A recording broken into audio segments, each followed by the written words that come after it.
guys, so the next stock that we're breaking down for this morning is Naked Brand, or ticker symbol NAKD. I have my lines and graphs already set. We're starting from a higher time frame, that being the daily interval. This allows us to find the overall direction and trend of our stock, helps us find our support and resistance line, and does all this other good stuff. So let's go ahead and dive in. So this morning we are up nearly 11%. Let's look at the volume. We're at 193 million. So we're way above the 150,000 volume that we like to see. We don't ever want to trade anything below 150,000 volume because it'll be such a slow moving stock. We won't be able to actually get in or get out or hit our targets within time, okay? All right, so let's go over our support and resistance lines really quick, and then we'll get into where we're at. So this top line represents our major resistance line, so it has trouble breaking past this area. You can see that we had trouble breaking past over here, and over here. The last time it came up trying to create a breakout, it ultimately failed and pushed us all the way down to our major support line down here. We look left, we had resistance previously back here multiple times underneath here, and then once we broke above, we kind of bounced a little bit and then came back underneath. So we've just been kind of chopping around in between the support and resistance line down here, you guys, and this is a heavily tested area. So let's get into where we're at currently. So you can see while we were back here, we were kind of chopping around underneath, back and forth between the support and resistance line until we ultimately gapped up, created this higher low, and then we have this igniting candlestick, and then we have this gap up, you guys. So you gotta understand this momentum and how much we've actually extended. You can look at the RSI clearly and see that we are a little bit overextended, and we so that's not really a good sign. However, keep in mind that we are still in this upward trend. I'm not saying that we are going to reverse or start heading back down. However, what we want to see is a slight 50% retracement, and then to create this higher low again and have this smooth retracement up, you guys.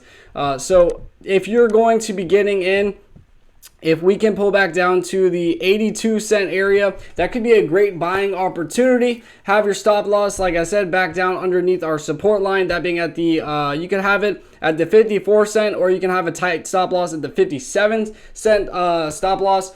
Or because if things do go sour and we get back below this area, we want to be able to get tagged out and wait for a better entry. Do I believe we're going to pull back down to this area? Probably not, you guys. With the volume that we have and the beautiful uptrend that we have, I believe this will continue its uptrend. However, we want to make sure that we get in at the right time and not getting in at the top of wherever you guys are looking at. So what we're going to do is we're going to go down to the 1 hour chart and look at these candlesticks more individually, so we can see exactly what we're looking at with each candlestick. So let me zoom out really quick. Let me see here.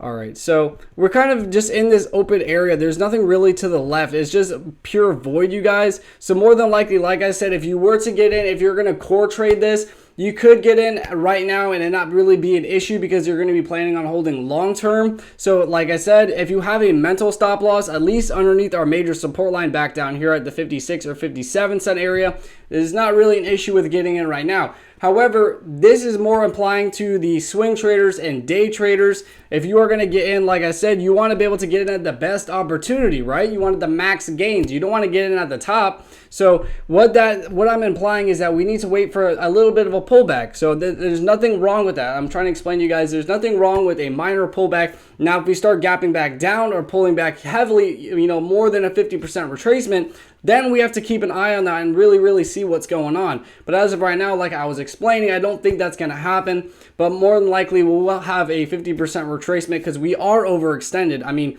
I'm not just making this stuff up, you guys. You can look at the RSI right here. We are way overextended. You can see that we've been pumping up, and then we have a gap up.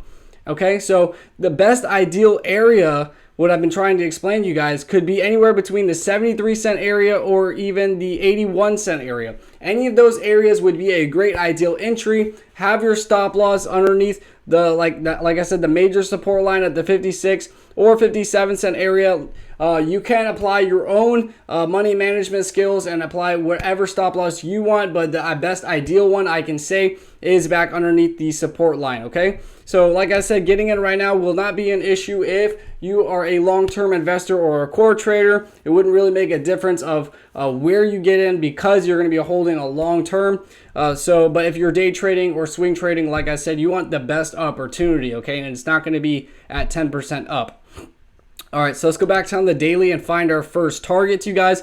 So our target is more than likely going to be back up here at these previous pivots, back up at the $1.42 area. And then once we get up into that area, we have more resistance up here. So we can't really apply anything until we can break past that. So once we get up to this $1.42 area, that would be your first target. And then from there, obviously, I'll do an updated video on exactly where we could be heading next. We have to be able to see if we can break past this level of resistance. Like I said, this is why I mentioned it in the beginning, that these are heavily tested areas, you guys. So I like to make these videos really short and sweet and efficient. And if I did that for you guys, please hit that like and subscribe button. It allows me to create this content for you guys Monday through Friday. If you haven't seen the other stocks that I broke down this morning, go ahead and check them out. I did NIO, Tesla, Sundial, and I was discussing about AMC and why sometimes they stocks become suspended momentarily. So if you guys want to check that out, go ahead and check it out. Other than that, I hope you guys have a beautiful day and happy trading.